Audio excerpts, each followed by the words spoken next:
ऐसी ऐसी जो भी कहानियाँ हैं, चाहे महाभारत की कहानी हो या जितनी पुराणों में जो कहानियाँ हैं, सीधे जैसे है वैसे ही मत मान लेना, नहीं तो लिखित में दे रहा हूं, जब तक मेरा शरीर जीवित है गारंटी दे के कहता हूं कभी भी तुम्हें जीते जी जीवन मुक्ति और मोक्ष नहीं मिल सकती है। अब उन काल्पनिक चीजों पर अगर आप लोग उतर जाएंगे तो कुछ बात नहीं बनेगी।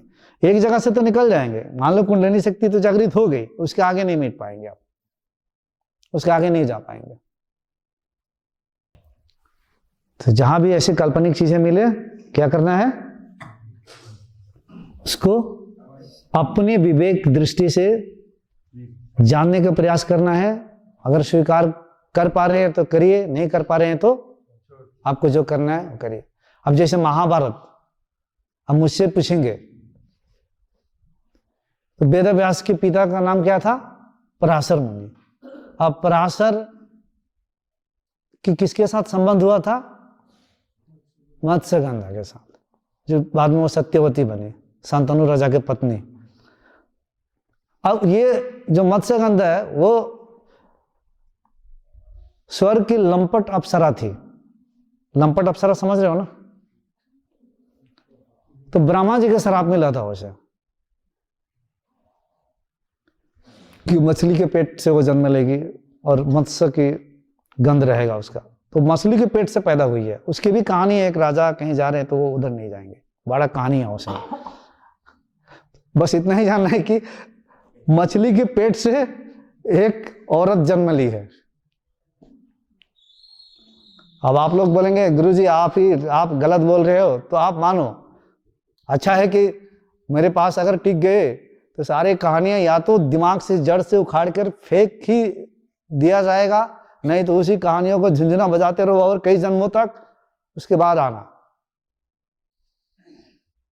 मछली के पेट से वो पैदा हो गई मत्स्यगंधा, और उनके पिता मछुआरे के घर पे फिर वो आई। उनके पिता जो नदी में अपने नाव खेते थे, तो अपने पिता के रोजगार में सपोर्ट करने के लिए वो भी सपोर्ट करती थी। तो उस पर आपको पता ही है कि पराशर मुनि भी एक बार आते हैं पार होने के लिए, तो उस पर कुछ कहानियों में मिलता है कि उसकी सुंदरता को देखकर वो मोहित हो गए। तो मुझे तो कई बार ऐसा लगता है तो वो ब्रह्मज्ञानी अब उस पर कैसे मोहित हो गए, अपने बस में नहीं रहा।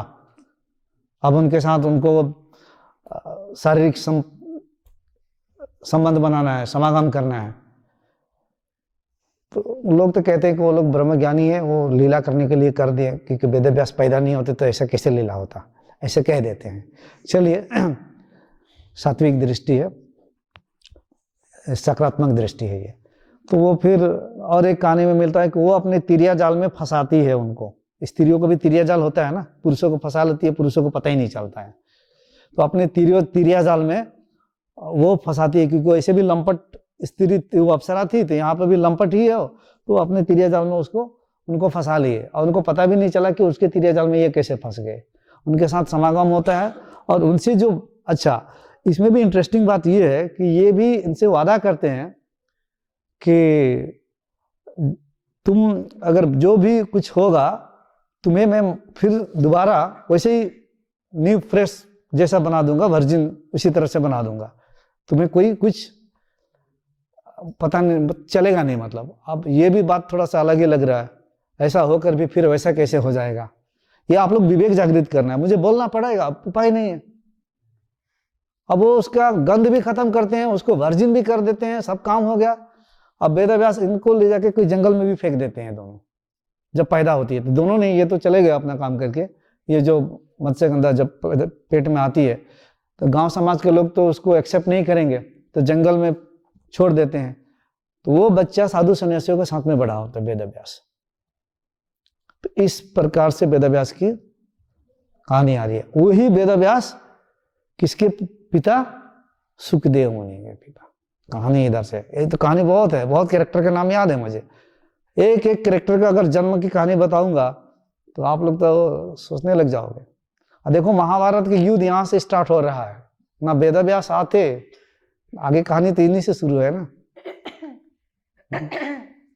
2 मिनट और बोल दूं थोड़ा सा, ठीक है, सुन लो, दो ज्यादा नहीं बोलेंगे। तो अब ये जब ये बात तो दोबारा नहीं निकलेगी इस शिविर में। अब वेदव्यास बड़े होते हैं। अच्छा, ये सत्य होती। अब सुनो आप लोग, शांतनु राजा कहां का राजा थे वो? हाँ, महाभारत के राजा थे, हस्तिनापुर के राजा थे शांतनु। शांतनु की पत्नी, पहली पत्नी गंगा थी। अब गंगा की कैसे आई थी? जो गंगा भी यहाँ पे ऋषिकेश में देख रहे हैं ना, ये गंगा किसकी पत्नी थी? शांतनु राजा की। गंगा शायद जलोल से बाहर आके किनारे थी, बाहर गंगा मैया। तो गंगा मैया जब बाहर थी तो शांतनु राजा ने उनकी सुंदरता को देखकर उन पे मोहित हो गए। तो उन्होंने कहा कि शादी की प्रस्ताव रखा। तो गंगा भी तैयार हो गई, लेकिन गंगा ने भी अपना शर्त रखी कि जब शादी होगा तो मैं कुछ भी चाहूंगी, कुछ भी करूंगी, उसमें आप बाधा नहीं देंगे। अगर कुछ आपने रोक टोक किया तो मैं उसी दिन छोड़ के आपको चली जाऊंगी। अब तो तर्क ये भी कहता है कि इसमें गंगा मैया भी है। जैसे ऐसे गंगा मैया, आप लोग जैसे बैठे हैं ना गंगा मैया, ऐसे गंगा मैया निकल कर आई थी, उनसे शादी हो गई। मानने वाले तो वृंदावन में पूरा वही मान रहे हैं। लड़ाई झगड़ा होगा, मेरा शरीर को फूंक देंगे, ऐसा बात कहूंगा तो मुझे तो लोग माना करते हैं कि ऐसे ऐसे बातें मत बोलना। तो कहता हूं कि कभी कभी तो ऐसा इंडिया में माना करोगे तो विदेश में भी रहेंगे, लेकिन जहां रहेंगे तो बोलना तो वही बोलना पड़ेगा। हम भी थोड़ी बोलेंगे कि हाँ गंगा में से अब गंगा मैया आ गई या शांतनु के साथ शादी हो गई। ये मैं आपको बस अवेयर कर रहा हूं। आप अपना तर्क, आप बच्चों को कहोगे तो बच्चे तो तुरंत मान जाएंगे कि हाँ गंगा में से गंगा मैया की, क्योंकि ये कल्पना कर लेंगे। वो आपके पास कल्पना शक्ति है, मनोकल्पित कर लेंगे। तो मनोकल्पित गंगा मैया हो सकती है। अच्छा, वो गंगा मैया की शादी हुई, एक पहला पुत्र जन्म हुआ तो गंगा मैया ने लेके गंगा में बहा दी। दूसरा भी, तीसरा भी, चौथा भी, पांचवा, छठा, सातवां पुत्र सबको ले लेके बहा दी। शांतनु राजा तो शर्त उनका रखी गई थी उनके बीच में कि मैं रोक टोक नहीं करूंगा। आठवां पुत्र जब हुए, अब ये राजा का भी अब धैर्य मतलब अंदर का डगमगा गया। बोल रहे कि अब मैं मानने वाला नहीं हूं। गंगा मैया को कहा, गंगा को कहा कि अब बहुत हो गया, अब रुक जाओ। अब वो 8वां पुत्र भीष्म पितामह थे। अब बहुत हो गया, अब रुक जाओ। तो गंगा उसी दिन छोड़ के फिर अपने चली गई गंगा में। जो आप लोग गंगा स्नान करने होने जाओगे, उसमें गंगा मैया देखना कभी टांग खींच देगी, ज्यादा उल्टा फुल्टा कर रहे होगा तो चले जाओगे। और गंगा मैया भी बदला लेती है, ये भी सोच लेना। पाप धोने जाते हो उसमें, जिसमें हजारों लोग पाप धोल के आते हैं, उसी पाप जो इसमें जिस जल में पाप सब धो जा रहे हैं, उसी जल में जाकर आप भी अपने पाप धोते हो। सुनो अब आगे क्या होता है। अब गंगा चली गई तो पराशर मुनि उसी शांतनु राजा के गांव के पुरोहित थे। अब उन्होंने देखा कि हमारा राजा दुखी हो गया कि पत्नी चली गई। कितने पुरुष दुखी भी हो जाते हैं, कितने तो खुश भी होते हैं। अलग अलग सब्जेक्ट है, अलग अलग समस्याएं, परिस्थिति अलग अलग है ना। सबकी जिंदगी की समस्याएं एक जैसी नहीं है ना। तो अब वो शांतनु राजा दुखी हो गए थे। तो उन्होंने देखा चेहरे पे हाव भाव का, क्यों दुखी हुआ, उनको पता चल गया पत्नी के लिए। अब ये भी कम नहीं थे, इन्होंने वही मत्स्यकन्या जो कि मत्स्यगंधा जो थी, उन्होंने कहा कि एक है औरत बहुत सुंदर है, उसको देखते आप मोहित हो जाएंगे, जैसे ये हो गए थे। तो उनको कह रहे हैं आप नदी के उस पर जाइए, एक आपको स्त्री मिलेगी। तो ये उनको कहते हैं, जगह बताते हैं। और ये जब जाते हैं शांतनु राजा सचमुच में देखकर अपने होश हवास खो देते हैं और शादी के लिए प्रस्ताव रखते हैं और शादी हो जाती है मत्स्यगंधा की। अब वो मत्स्यगंधा में नहीं, अब सत्यवती बन चुकी है शादी के बाद। अब उनकी पत्नी बन गई आकर, ये पत्नी बन गई। पहले वाले तो चली गई, भीष्म पितामह है, एक सौतेला बेटा है। अब संतानु राजा और इनके साथ जब संपर्क होता है तो दो बेटा का जन्म होता है, दो बेटे की। एक का नाम है चित्रांग और एक का नाम है विचित्र वीर्य। आप लोग बोलेंगे गुरु जी कहाँ रामायण में चले गए। मैं बस रामायण में नहीं, महाभारत में नहीं जाऊंगा, रामायणों में नहीं जाऊंगा, बस आपको एक यहाँ पे माइंड में क्लैरिटी लाने की प्रयास कर रहा हूँ ताकि कल की यात्रा में वो सब चीज़ों में ना फंसो, या मैं जो ध्यान कराऊंगा तो उसमें कोई द्वेष उत्पन्न ना हो। अब चित्रांग की मृत्यु जल्दी ही युद्ध में हो जाती है, बिना शादी किए हुए उनकी मृत्यु हो गई। विचित्र वीर्य बचा हुआ है। सत्यवती बड़ी दुखी हो गई है कि इसका भी शादी हुआ नहीं, संतान भी नहीं है, अब क्या होगा। सौतेले बेटा ने माँ के चेहरे पे दुख का भाव को देखकर उनके पास गए और पूछे, कारण जानना चाहा कि क्यों दुखी है। तो जैसे ही उन्होंने कारण जाना कि इनकी भी शादी नहीं हुई है, शादी होना चाहिए, पुत्र होना चाहिए आदि, तो उन्होंने तुरंत वहां से, ऐसे भी युद्ध कला में वो बड़े ही निपुण थे, और वहां से निकल गए मिथिला नरेश के राज्य में, जहां पर स्वयंवर हो रहा था। और उनकी 3 बेटियां थी, अंबा, अंबिका, अंबालिका। नाम भी देखिए लिखने वाला कितना सुंदर से तीनों को मिलाकर लिखा है, या जो भी थी या नहीं थी, what ever so. Amba, Ambika and Ambalika, ये तीनों थी। अब ये भी गए तो अपने सौतेली माँ के दुख को दूर करने के लिए स्वयंवर में जाके इन्होंने भी जो करना था, जीता होता लेकर तीनों को उठा कर लेके चला है, अपहरण करके। और तीनों को उठा कर लेकर आ गए और उन्होंने कहा कि विचित्र वीर्य से शादी करने के लिए। तो अंबा जो पहली लड़की थी, तो उसने कही कि मैं तो शादी नहीं कर सकती हूँ निडर होकर, क्योंकि मैं उसी स्वयंवर में एक दूसरे राजा के पुत्र से प्रेम करती थी, एक दूसरे राजा से, मुझे उससे शादी करना था। आपने मुझे यहाँ क्यों लाया? आपने गलत काम कर दिया। कोई राजा सलवा था। तो इस बात को सुनते ही तुरंत उन्होंने यह निर्णय किया कि इसको लेकर मैं इस राजा के पास लेके जाऊं, और लेकर तुरंत उस राजा के पास लेकर गए और राजा को कहा कि आप इससे शादी कर लीजिए।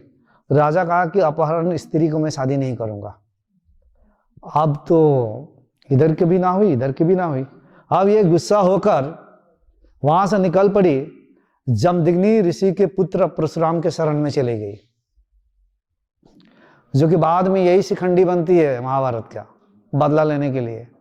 और शॉर्टकट में बताऊं तो यही शिखंडी बनकर अर्जुन का रथ पे सवार होकर अर्जुन का सहारा देकर जब मरवाती है भीष्म पितामह को, भीष्म पितामह भी मरते हैं ना, तो शिखंडी बदला लेती है वो।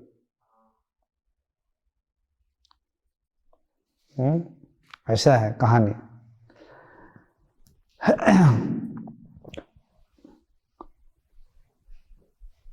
और आगे अब यहाँ पे ये 2 बच गई, दोनों ने शादी कर ली। अब दोनों शादी करने के बाद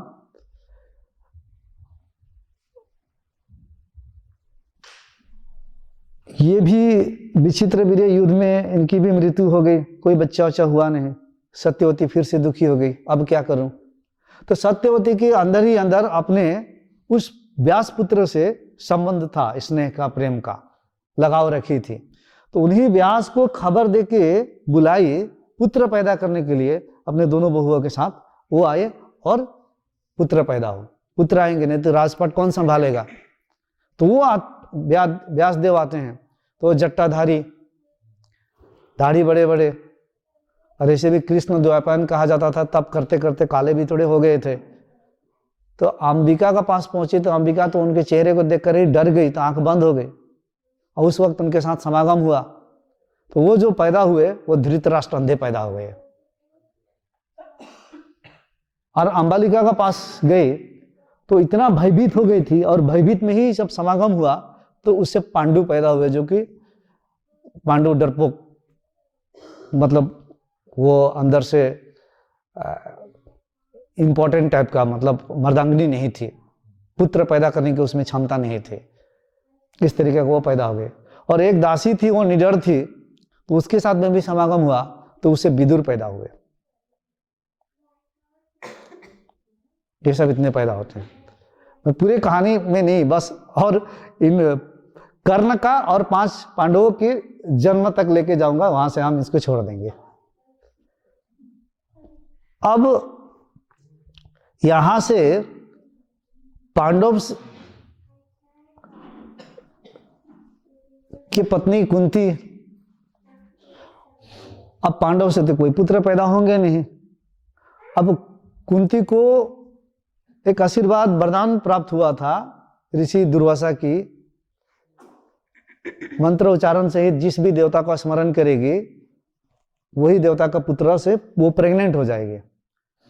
तो एक बार ट्राई भी की थी सूर्यदेव को लेकर, तो कर्ण आ गए थे, तो लोकपाल के लाज से कर्ण को भी उन्होंने त्याग दिया था, छोड़ दिया था। ये लोग भी महान ही थे कि लोकपाल से लाज से ट्राई करना और छोड़ देना। मेरा तो तर्क बुद्धि यही कहता है ऐसा गलती ना करें। खैर चलिए, उसने भी की, कर्ण हो गया उधर। अब पांडु से तो अब पुत्र पैदा होंगे नहीं। अब इंद्र का स्मरण करके मंत्र उच्चारण की तो अर्जुन आ गए पेट में, प्रेग्नेंट हो गई। मंत्र उच्चारण कर रही है वायु देवता को लेकर, तो भीम आ जाते हैं, अर्जुन आ जाते हैं। यमराज को लेकर मंत्र उच्चारण की तो युधिष्ठिर को भी यमराज सत पे चलते हैं, क्योंकि यमराज किसी को छोड़ते नहीं है ना, इसीलिए।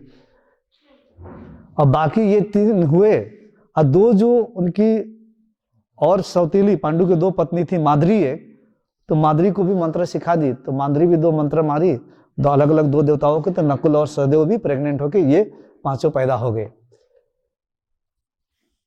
अब आप लोग भी ऐसे ही अगर मानते हो कि ऐसे ही पैदा हो गए, लोग कहते हैं उस वक्त बहुत शक्ति थी, ये थी वो थी, तो थोड़ा अपना विवेक जागृत करना है।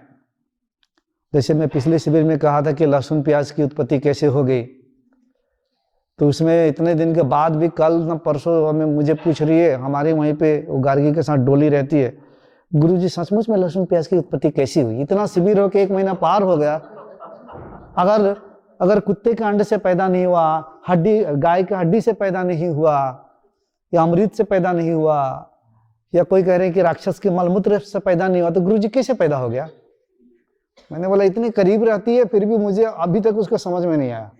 अभी तक सोच रही है कि वैसे ही पैदा हुआ है लहसुन प्याज।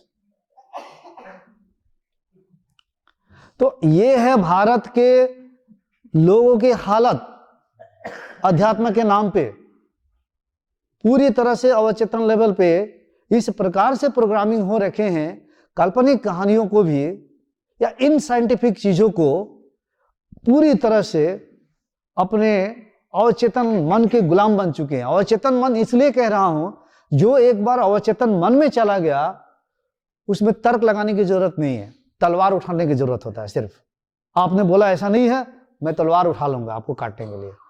तर्क तो हमारा तार्किक मन, लॉजिकल माइंड, लॉजिकल ब्रेन करता है। एक बार राइट ब्रेन में चला गया तो हमें तर्क काम नहीं करता है। वो तो हमारा संस्कार बन गया, वो तो हमारा आचरण बन गया, वो तो हमारा बिलीफ बन गया, आदतें बन गई, विश्वास बन गया, वो तो हमारे जीवन का आधार बन गया। बिना सोचे समझे हम तलवार उठाएंगे और लड़ाई झगड़ा करेंगे। That's why I am frequently mentioning the subconscious mind, कि वहां प्रोग्रामिंग हो जाती है। लेकिन जागना है अभी आपको। तो जितने मैंने देखा, थोड़े थोड़े एक एक चैप्टर भी पढ़ा, थोड़े थोड़े कैरेक्टर्स को देखा, तो जितने महाभारत है, सारे पुराण है, ये सारे, मैं नहीं कह रहा हूं कि ये गलत है, इन सारे महाभारत और पुराण कुछ ऐतिहासिक तथ्यों को लेकर कुछ रोमांच इंटरेस्टिंग एंड एक्साइटिंग स्टोरीज के माध्यम से, not only interesting and exciting stories but interesting and exciting fictitious stories के माध्यम से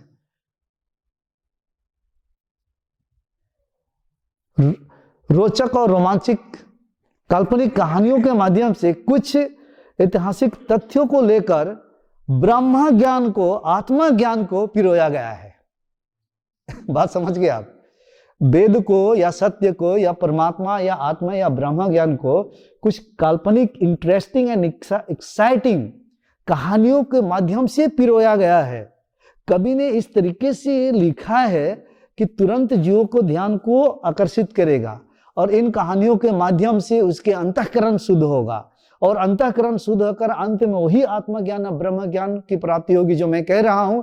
नहीं तो जाकर भागवत महापुराण का 12वां स्कंद में हाँ लास्ट स्कंद 12 स्कंद है, उसमें देखना सुखदेव का अंतिम उपदेश में क्या लिखा है, राजा परीक्षित के अंतिम उपदेश क्या दे रहे हैं। जो मैं शुरू से चिल्लाता हूं वही कह रहे हैं।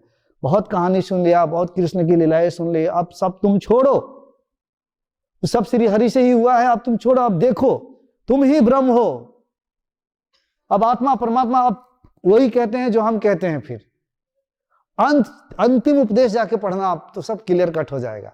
नहीं तो शुरू ही श्रीमद् भागवत महापुराण का शुरू का ही जो श्लोक वेदव्यास स्टार्ट करते हैं, स्कंद स्टार्ट करने से पहले एक श्लोक बोलते हैं, वो पढ़ लेना। वो स्वयं भी बोलते हैं कि ये जान लिया तो और तुम्हें कुछ जानने की जरूरत नहीं है। तो उसमें से परमात्मा और आत्मा तत्व की बात सीधी सीधी करते हैं। उसे आत्मा और परमात्मा तत्व को जनाने के लिए उनको बहुत सारी कहानियों के माध्यम से जीवों को उस समय काल खंड के चित्त की दशा और मनुष्य जीवों की दशा को देखकर उन्होंने उस शास्त्रों की रचना की। तो बहुत पूजनीय स्वरूप है, वो भी बहुत पूजनीय है, क्योंकि उन्होंने भी अंत में लेकर कहां आ रहे हैं, इसी तत्व तक। लेकिन बीच में क्या हो गया, कुछ ब्राह्मणों ने आकर व्यासपीठ बनाकर इतनी गड़बड़ी की है कि उस परम तत्व के बात को बहुत कम करते हैं। और कुछ कुछ ऐसे भी गुरु है कि पूरे ताल ठोक कर परम तत्व के भी बात करते हैं, ब्रह्म ज्ञान के भी बात करते हैं। तुम्हारा स्वरूप ही कृष्ण है, तुम ही आत्म स्वरूप हो, तुम ये भी हो। और दूसरी ओर उस काल्पनिक कहानियों को भी बोलते हैं यह सत्य है। अब साधक और जीव कहां जाएगा बताइए आप? वो तो उसी को ढूंढेगा, उन्हीं कृष्ण की कहानियों को ढूंढेगा, लीलाओं को ढूंढेगा। सामने ऐसे पैदा हुआ, ऐसे पैदा, उसी को ढूंढेगा। उसको जिंदगी में कभी कृष्ण कभी सामने साक्षात्कार नहीं होंगे। कोई ऐसा राधा और कृष्णा, कोई शिवा और शक्ति कभी नहीं आएगी। आएगी भी तो मन का भ्रम होगा। बड़े बड़े गुरु बोल रहे हैं कि मुझे इसका दर्शन, इनका दर्शन हो जाता है, उनका दर्शन हो जाता है। ऐसे कैसे हो सकता है? अब बताइए, आप मान लीजिए दुर्गा की उपासना करते हैं और दूसरी ओर आप कह रहे हैं कि मैं मुक्त हो चुका हूं, पूरे मुक्त हो गए हैं। आप करते हैं राधा की उपासना, राधा राधा। आप ये शक्ति की करते हैं, कोई शक्ति शक्ति कह रहे हैं, आप राम का। चारों लोग, आप चारों लोग क्या हो गए कि ब्रह्मज्ञानी बन गए हैं, आत्मज्ञानी बन गए हैं। कोई इसी तरह से बैठकर महाभारत और पुराणों की कहानियां बता रहे हैं। बहुत सारी स्त्रियां बैठी हुई है, रो रही है, सुन रही है, मजे आ रहा है, सुने जा रही है। वो भी ठीक है, वो भी एक सीढ़ी है, होना भी चाहिए, चलना भी चाहिए। सब जीव है, सबके लिए हृदय में प्रेम है, ठीक है, एक स्तर पे। लेकिन जब मैं आत्मा और सत्य ब्रह्म ज्ञान की बात करता हूं, तो जो चीज नहीं है उसको अगर कोई कहेगा जीव को कि ऐसे ही है, तो वो जीव कभी नहीं निकलेगा। अब आप बोल रहे हैं मैं मुक्त हो चुका हूं, अब मैं आकर अगर दुर्गा के बारे में कुछ बोलूंगा, ऐसे कहानी ऐसे नहीं है, ऐसे है, वैसे है, ऐसे है, और आपको गुस्सा आएगा, तो मैं क्या समझूंगा आपको? आप मुक्त हो गए हैं समझूंगा? नहीं। क्यों? क्योंकि अभी भी आपका मन दुर्गा के सहारे लिया हुआ है। एक संत कभी गुस्सा नहीं हो सकता है, क्योंकि अभी भी उसका मन दुर्गा का सहारा लिया हुआ है। अगर आप बोल भी देंगे कि दुर्गा के बारे में कोई, आप राधा को उपासना करते हैं, मैंने बोला कि राधा के बारे में मैं कुछ बोलने लग गया, आप गुस्सा हो जाएंगे। तो आपने मुझे सूत्र दे दिया। क्या सूत्र? कि राधा का सूत्र मुझे दे दिया। मैं जैसे राधा को लेकर कुछ भी बोलूंगा तो आप इधर डिस्टर्ब हो जाएंगे। तो अब मुक्त कैसे हुए आप? आप तो राधा में ही अटक गए। ये बुद्धि की बात नहीं है। अब राधा को लेकर कुछ भी बोलूंगा तो आपको डिस्टर्ब कर दूंगा। तो एक संत तो कभी भी किसी भी चीज से प्रभावित नहीं होता है, तो फिर कैसे प्रभावित हो गया? अब मेरा शरीर तो प्रकृति जन्य है, इधर से मैंने कुछ हिलाया, डमरू बजाया, आप नाचने लग गए। ऐसा नहीं हो सकता है। अभी आप राधा को पकड़े हो, आप दुर्गा को पकड़े हो, आप मुक्त नहीं हो। मैं राधा दुर्गा के बारे में कुछ भी बोले फिर भी आपके चेहरा पे वही भाव होना चाहिए। उसी प्रकार से आप सब किसी को भी, क्योंकि आपका मन का सहारा अभी भी राम है, अंदर राम को पकड़ा हुआ है, अभी शिव शक्ति को पकड़ा हुआ है। ये भी नहीं पकड़ना पड़ेगा, ये भी मिट जाना पड़ेगा। तो इसी को कहता हूं कि राधा भी मिट जानी पड़ेगी, कृष्णा भी मिट जाना पड़ेगा, दुर्गा भी मिट जानी पड़ेगी। अगर रह गए तो आप मुक्त नहीं है, कुछ नहीं, बिल्कुल खत्म सब। तो क्या रह गया? जो रह गया सो रह गया। यहां पे कोई नहीं रहना चाहिए, यहां पे बिल्कुल नहीं रहना चाहिए। तो कल का ध्यान में यही करवाऊंगा, यहां सब खत्म करवाना है, घबराना मत।